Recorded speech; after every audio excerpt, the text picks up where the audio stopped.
Shalom, saudaraku yang dikasihi Tuhan, sidang jemaat Raja Wali Anugerah, terpujilah nama Tuhan kalau saudara dan saya bisa berjumpa, meskipun pagi siang hari ini kita berjumpanya melalui rekaman daripada firman Tuhan ini yang hendak saya sampaikan. Bapak, Ibu, Saudaraku yang dikasihi Tuhan, dimanapun saudara berada pada pagi siang hari ini, tentunya kita tahu bahwa hari Sabat tetap ada dalam campur tangan Tuhan, hari Sabat kita tetap menemukan Tuhan. Terpujilah nama Tuhan, kalau pada bulan ini kita sudah masuk di dalam minggu yang ketiga, maka saudara dan saya sudah melewati yang namanya Hari Kemerdekaan, ya, Republik Indonesia ke-78.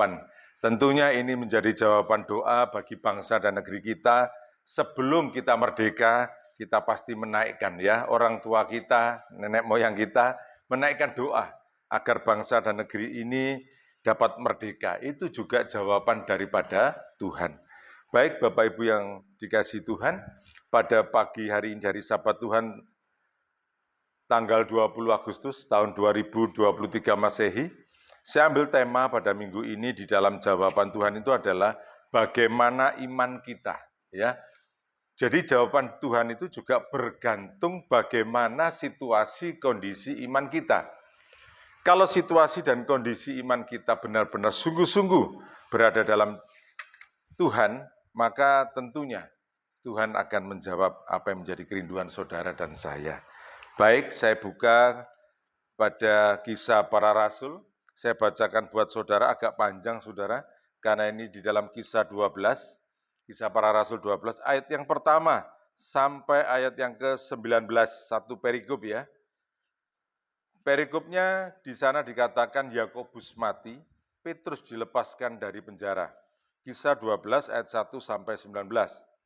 Kira-kira pada waktu itu Raja Herodes mulai bertindak dengan keras terhadap beberapa orang dari jemaat. Ia menyuruh membunuh Yakobus, saudara Yohanes dengan pedang. Ketika ia melihat bahwa hal itu menyenangkan hati orang Yahudi, ia melanjutkan perbuatannya itu dan menyuruh menahan Petrus. Waktu itu hari raya roti tidak beragi. Setelah Petrus ditangkap, Herodes menyuruh memenjarakannya di bawah penjagaan 4 regu, masing-masing terdiri dari 4 prajurit. Maksudnya ialah supaya sehabis Paskah ia menghadapkannya ke depan orang banyak. Demikianlah Petrus ditahan di dalam penjara, tetapi jemaat dengan tekun mendoakannya kepada Allah. Saya ulangi, tetapi jemaat dengan tekun mendoakannya kepada Allah. Ya. Ayat berikutnya, pada malam sebelum Herodes hendak menghadapkannya kepada orang banyak, Petrus tidur di antara 2 orang prajurit, terbelenggu dengan 2 rantai. Selain itu prajurit-prajurit pengawal sedang berkawal di muka pintu. Artinya saudara, Petrus tidak punya harapan secara manusia. Tidak punya harapan sebab ia dikawal kanan kirinya, dirantai rantainya 2. Bahkan di depan pintunya sendiri, pintu penjaranya, juga banyak prajurit yang mengawal. Ingat, ada 4 regu yang mengawal. Artinya ada 16 orang yang mengawal, 1 orang bernama Petrus. Saya lanjutkan. Tiba-tiba berdirilah seorang malaikat Tuhan dekat Petrus, dan cahaya bersinar dalam ruang itu. Malaikat itu menepuk Petrus untuk membangunkannya, katanya, bangunlah segera. Dengan kalimat itu maka gugurlah rantai itu dari tangan Petrus. Lalu kata malaikat itu kepadanya, ikatlah pinggangmu dan kenakanlah sepatumu. Ia pun berbuat demikian.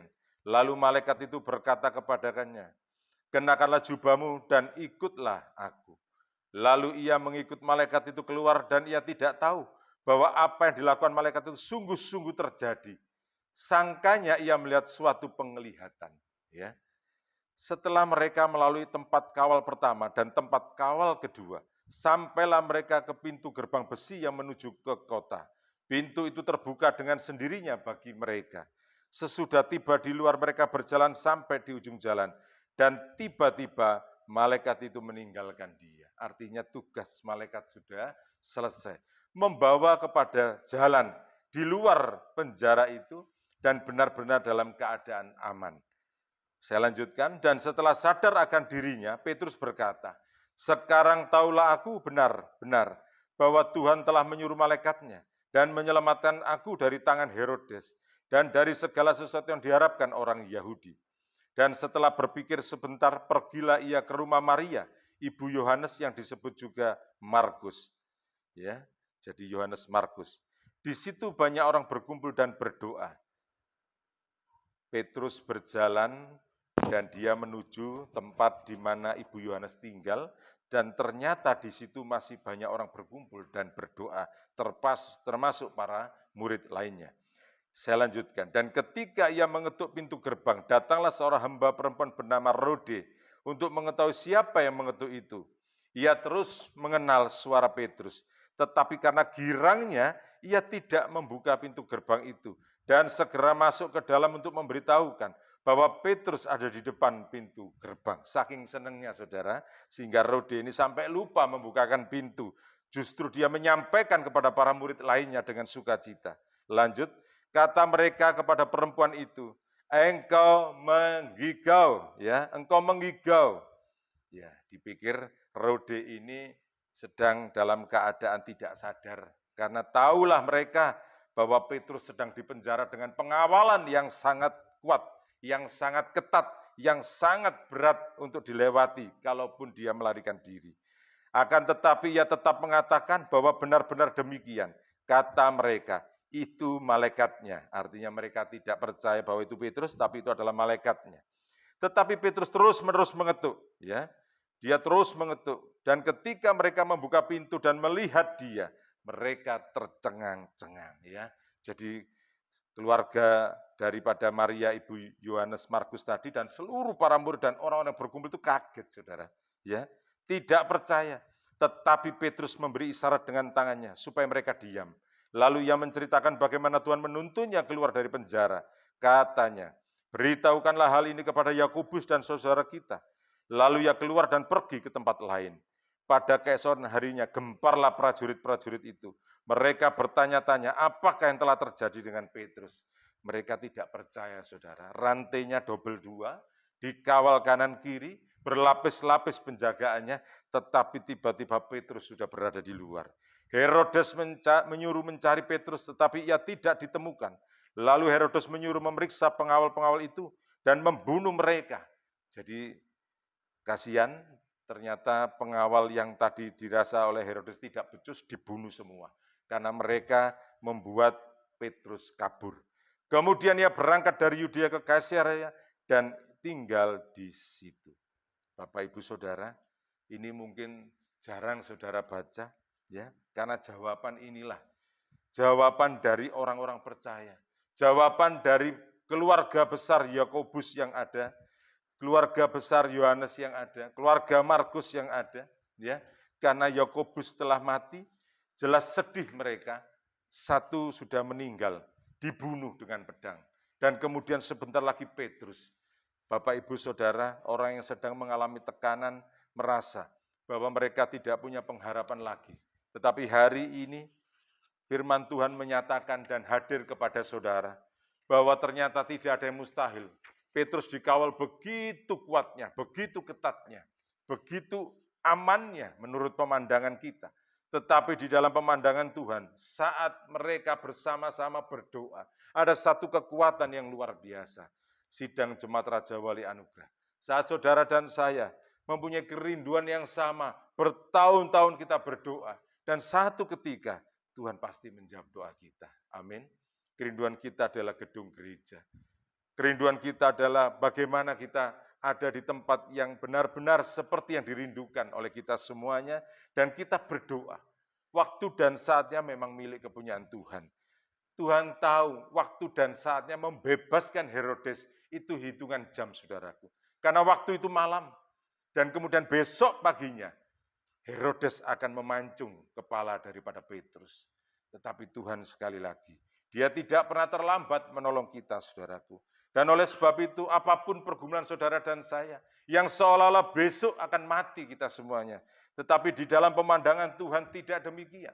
Tuhan bisa bekerja dengan pemikiran yang tidak bisa kita bayangkan, saudara. Ya, yang tidak bisa kita cerna. Sampai seorang perempuan hambanya itu namanya Rode. Saking sukacitanya hanya mendengar suara Petrus saja dengan mengetuk pintunya, dia tahu betapa Petrus ini hadir di depan mereka. Saking gembiranya dia sampai lupa membukakan pintu. Tetapi respon yang terjadi adalah tidak percaya. Respon daripada orang yang sedang bertekun berdoa, kadangkala sedang dijawab Tuhan pun, mereka tidak percaya, saudaraku. Sebab sesuatu itu sepertinya mustahil. Hari ini, kita semuanya sedang mengalami banyak pergumulan yang seolah-olah besok kita seperti dipancung oleh Herodes. Tetapi ingat, saat firman Tuhan ini ada di dalam kehidupanmu, nyata di dalam kehidupan saudara dan saya, bahwa ternyata Tuhan mendengarkan doa kita.